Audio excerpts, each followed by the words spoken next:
I'll be right with you, Gio. Her name is Priscilla. Priscilla, would you like to take a shot at this? Excuse me. We just end the coffee clutch for 1 minute just so I can get Priscilla to focus in on this. Thanks, Donegan. Yes, Priscilla. Uppercase A? Why? Because it looks good. No, just give me an idea. Why is it uppercase A?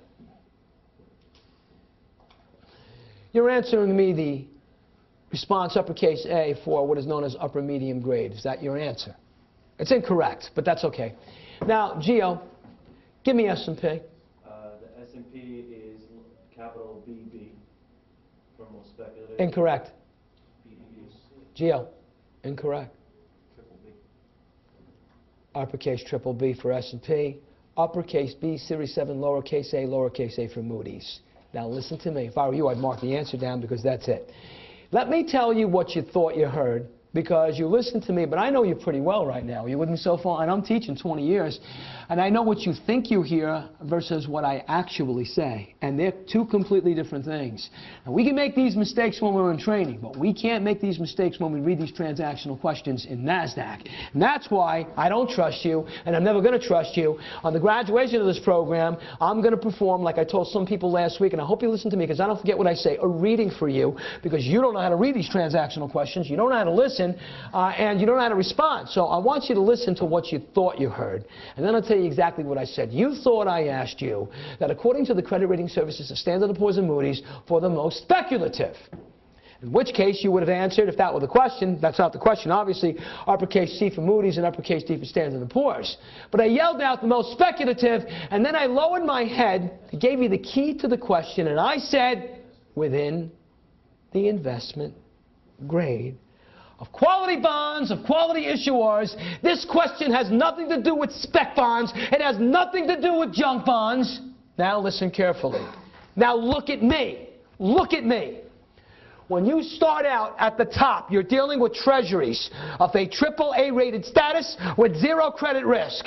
Are you with me? Yes. As you move down the chart, you move into higher levels of credit risk and higher nominal yields. Therefore, within the investment grade means you have to be landing right on that line, because if you crack through that line, you're no longer dealing with investment grade bonds of quality issuers, you're dealing with spec bonds, and this question has nothing to do with spec bonds. This question, listen to me carefully, is asking in a different way for what is known as Series 7 medium grade.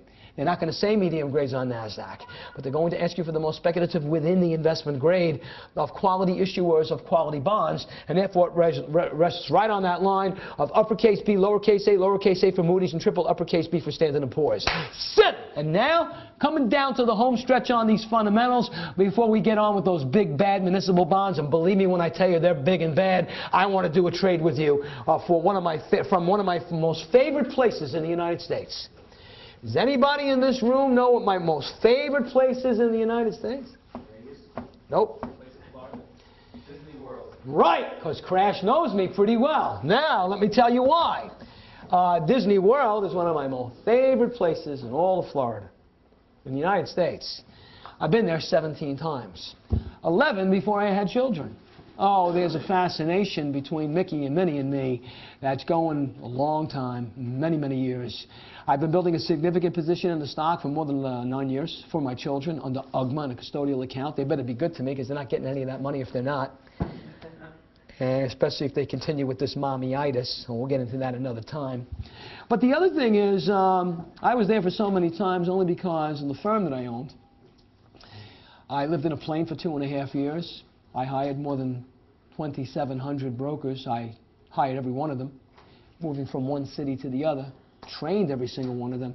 And the last office that I opened up for the firm that I built was in Orlando, Florida, which was right next to Disney World. So where do you think we went every day? Cutting deals and having conversations. We went to Epcot Center, which is the adult amusement park, and we went to England, and we went to Germany, and we went to France, and we went to Italy. And so it's like my second home. I know more than most people about that square mile facilities, 37.3 square mile facility, and all that goes on there at Disney World than most people. Even how much it costs for the fuel to keep that transit system going and get you around the parks. Taking a look at their financials, you're dealing with a $16 billion global entertainment giant and a Dow 30 component. Well, in 1976, Disney issued the following debt offering. Look at the product. It was a $640 million bond offering. It was rated AA by Standard & Poor's and Moody's. It had a 25-year maturity. These bonds were callable bonds. Are you with me so far? Yes. And they had roughly a 10% coupon rate built into the bond offering. Are you with me so far? Yes. And that money was used in '76 for the beginning of the construction of the breaking ground under Disney World of where they have all of their housing and construction for training facilities for all the people that work for that entertainment giant. Are you with me so far? Yeah. You work for that entertainment giant, you want to be Mickey, you want to be Minnie, you want to be a character, you want to be Goofy, you want to be Nemo, you want to be a dancer maybe in Beauty and the Beast. Are you with me so far? Well, a lot of people get their start. You sign an entertainment contract with that company, Disney, and they train you there. Are you with me so far? Yeah. They also provide housing for people from all over the world that work in Epcot Center in France and Germany, Italy, that are here on a tourist visa, and after 18 months they go back to their country. So all of those magnificent training facilities and housing facilities are under Disney World in a tour that you can take, which is free. Are you with me so far? Yes. Not that anybody really does, because they're all going for Mickey and Minnie, but it is a fabulous experience. 10% on the total par value of the debt offering meant of $640 million. Disney was paying out the bondholders who bought into the bond offering $64 million in an annual bond interest expense. Are you with me so far? Yes. And they were going to continue to pay that interest expense to all bondholders who bought into that bond offering every year for 25 years. In year 25, the bond offering matures. Disney then repays the $640 million in principal back to all bondholders, and then you're out of the investment. Are you with me so far? Yes. Are you with me on the structure of the product? Yes. 5 years into this bond offering, of 25 years, if you will, I want to tell you what Disney and their corporate finance people did. They looked out there in the secondary market and they said, listen, let's take a look and see where interest rates are right now. I'm going to make this real easy for you mathematically. Look up. They saw that interest rates were roughly and approximately half of what they were originally paying to bondholders in that original bond offering 5 years prior. So they had this idea. They wanted to issue another bond offering. Look careful. And use the proceeds from new bond sales to pay off and refund the old bondholders. Now here's why this occurred. When Disney decided to issue another $640 million bond offering at 5%, and they also made those new bonds callable bonds as well, again with a 25-year bond maturity, well then now 5% on $640 million meant $32 million in an annual bond expense to bondholders. And if they took the proceeds from these new bond sales and used that money to refund the old bondholders, they would save themselves $32 million in an annual fixed interest expense. Are you with me so far? Yes. So why would an issuer decide to use the proceeds of new bond sales and use that money to refund the old bondholders if they can reduce their fixed Series 7 interest expenses? Are you with me so far? Yes. What you're looking at is a concept here called debt restructuring.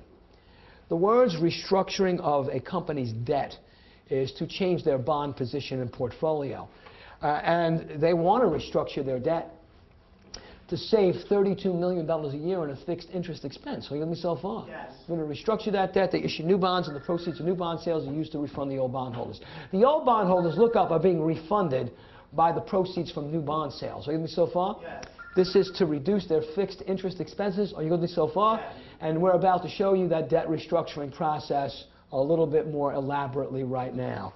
Now, there are two periods of timing now I'm talking to you about, of when an issuer can take the proceeds from new bond sales and use that money to refund the old bondholders, along with the interest of 10% that you're guaranteed, and that is to pay you Series 7 on the date of call. Because these are callable bonds, that means if the call date is here, we said when we introduced the call feature in week 1, that was a date that the issuer had the right to call away and buy back bonds or preferred stocks from callable preferred stockholders. Are you with me so far? Yes. In the genre of callable bonds, they see that on the date of call, they have an opportunity to issue new bonds at lower interest rates, to take the proceeds from new bond sales to refund the old bondholders. When could they refund you your money, your principal and your interest? if you bought into the original bond offering, Series 7 Bullet 1 on the date of call. These bonds that are being called away and being refunded with the proceeds of new bond sales are known as Series 7 Bullet 2 pre-refunded bonds. You're being, look at me, pre-refunded prior to when? Prior to year 25. When? On the date of call. Are you with me?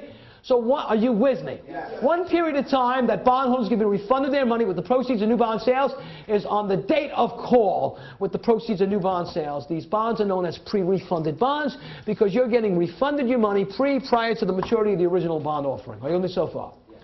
Are you with me so far? Yes. There's another period of time when you could be refunded your money with the proceeds of new bond sales, and that is, look at me, at maturity.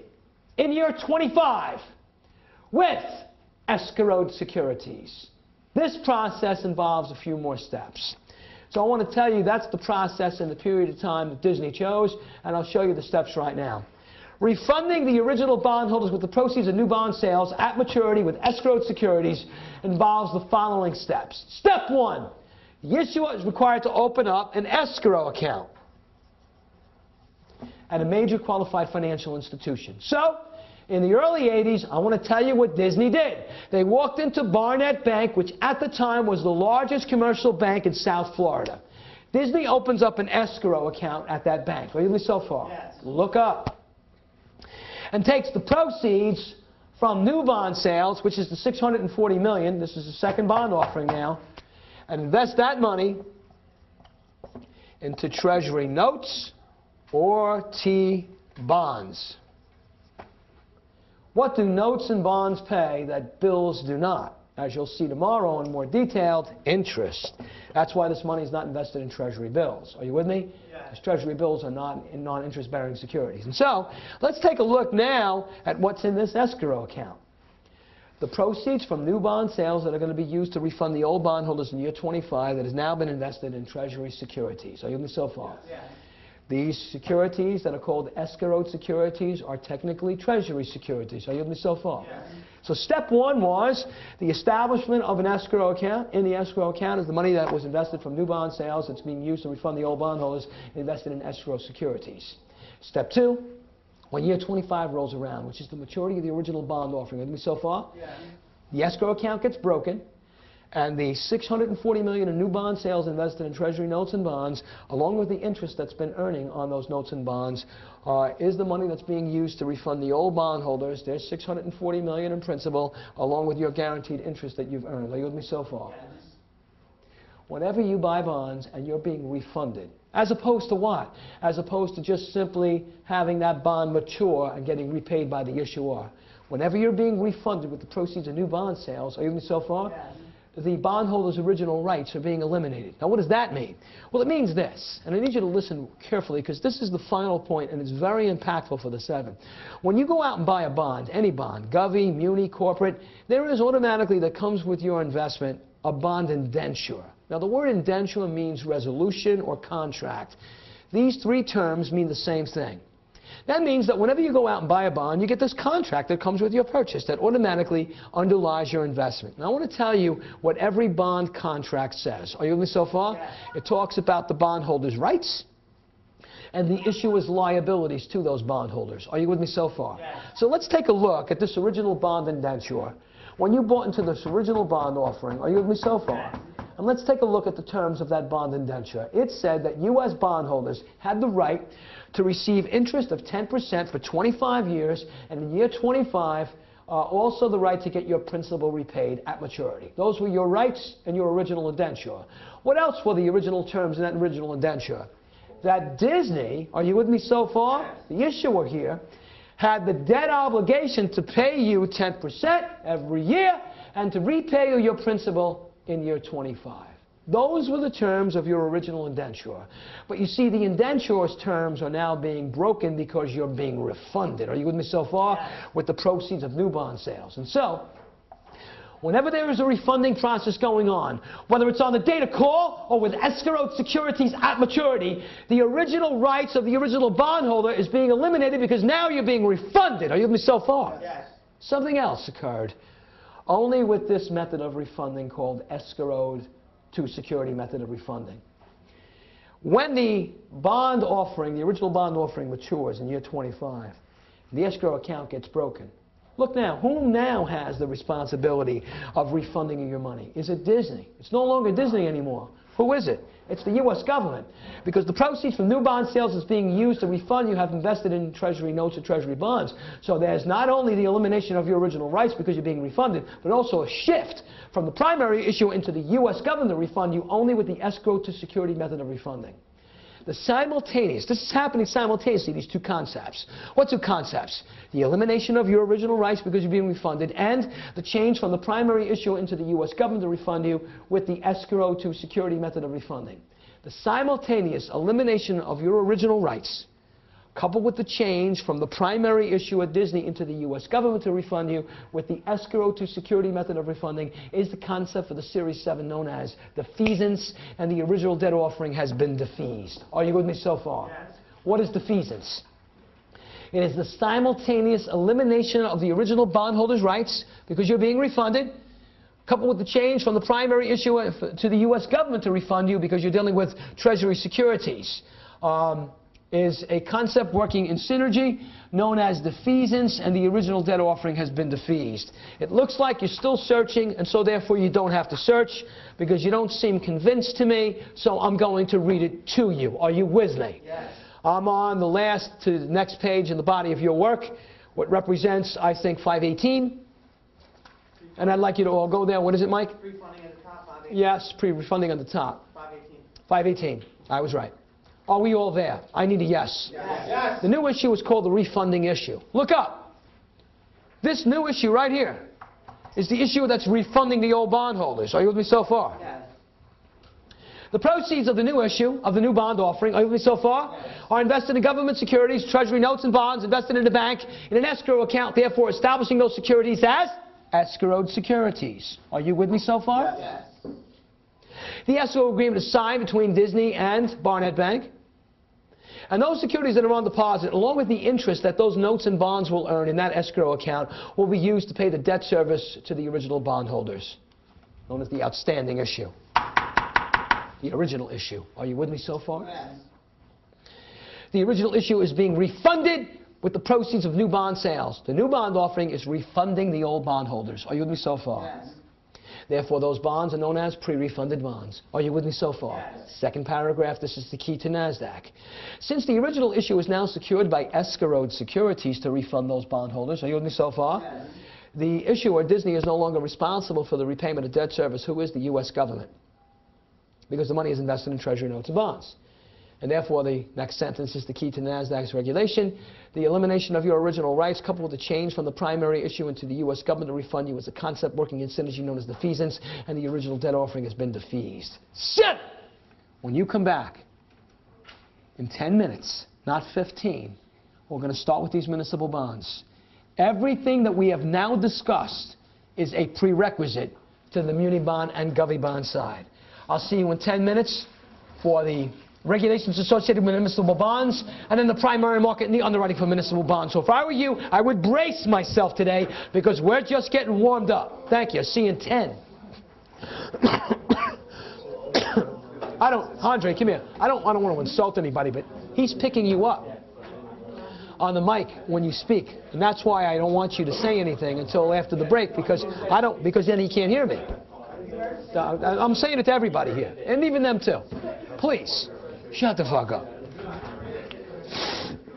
I did not hear you say investing grade on. I know you didn't. Oh, you good. Because you react too quick. You got to be careful. There is a telephone that's ringing. Does anybody know whose phone that is? Well, let's shut this. Is it Donegan's? No. Shut the fucking thing down.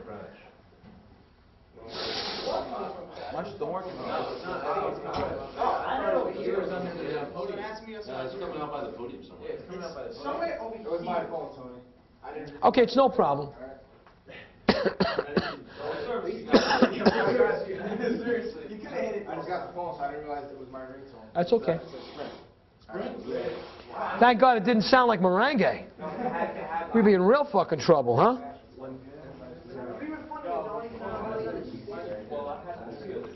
The new issue passed Why? Because by doing that, they have a chance to issue new bonds at lower interest rates and take the proceeds of the new bond sales to pay off the old bondholders and get rid of that 10%. Now only have outstanding 5%. They've saved themselves $32 million annually. You don't see the fucking logic in doing something like that? I do see the logic. Okay, then. Now I see it. Of course. It's restructuring their debt. Lower interest expenses. Of course. They have a high rate, so they don't need. Why do that? If you have a chance to issue new bonds at lower interest rates, take the proceeds of the new bond sales to pay off the old bondholders and reduce your interest expenses that is eroding your balance sheet's net profits, you'll do it. Debt restructuring occurs. It doesn't affect the investor. You don't care. You're guaranteed your principal and 10%. However they do it. You're unaffected. It's the issue that's benefiting from reducing your debt. Look at this fucking city. It just doesn't ever fucking stop. You got a light? Something, Joe. Fall asleep.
It's all right. Not really anything. Right? I've actually on every question. Okay. I went back and I'm more interested in the sample as opposed to other people who have to get licensed by a certain period of time, otherwise they're fired, they can't work and all those things, so you don't have those problems. But words of caution, the longer you take, and when you drop because of agenda of working, and don't work with these exams, at least some part of them, every day, you're going to lose your competitive edge transactionally. And that would mean that by Thanksgiving, it would be almost as if you've never been trained. Because these strategies and the whole transactional experience is not retainable. You only build momentum and strength when you work with them every day. Just so you know. And this is not like college week, where you decide after Thanksgiving, I'm going to get licensed before Christmas. And then you start turning it on and start going into a final exam, shark-eating frenzy, and expect to get strong. It's going to take you a lot longer. You're going to forget the concepts. And these transactional questions are going to be much tougher then than they are now. Just so you know. Of course, then we've got the web, Uber TV, to revisit classes, thank God, so that I don't have to scramble when I want to go to a Christmas party and get really fucked up in a tuxedo, that I got to stay downstairs and teach you flow-through tax treatment. You'll be able to see me online. But, you know, we do want to do this before the end of the year, though, don't we? I'm working with you. There's nobody coming to me, coming to you in the corner office and say, if you're not licensed by November 15th, you're fired. That's not happening. Just want to say those few things as I think about the three of you all the time. You know. They're waiting for my lead, Tony. Oh, they are? I mean, these two aren't enough? You're probably right, Logan. You're probably right.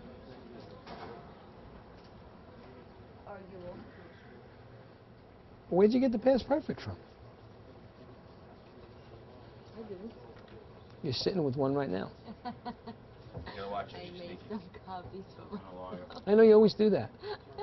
Thanks a lot for bringing that 63 in for me. You never did. Did you think I was going to take it away from you? I know. You forgot. You forget me so fast. Oh, Oh, yeah. You thought I forgot. You have the original, don't you? Yeah, but I wanted to compare something. I have Kaplan, and I wanted to see the past perfect. You got the 24 back? The incomplete one, yeah. Yeah, I'm going to bring the other guy in next week. I just want to finish this before we bring out the other check. You're going to... The last. Yeah, I know what he's missing. You gave it to him? Is he Series 7, Todd? Okay. Because you can't take 24 without the 7. Tell him I'll take 24 without me. I'll give him a freebie. So many benefits with me being here, you know? So today my son's 6. Anthony is 6. Oh, well, it's during the week, school week, so it's just cake at the house, cupcakes at the school. But on Friday night, we're taking them to a place called Space Odyssey, where they can lose their minds and run into fucking rubber walls and go crazy. It's an insane fucking place.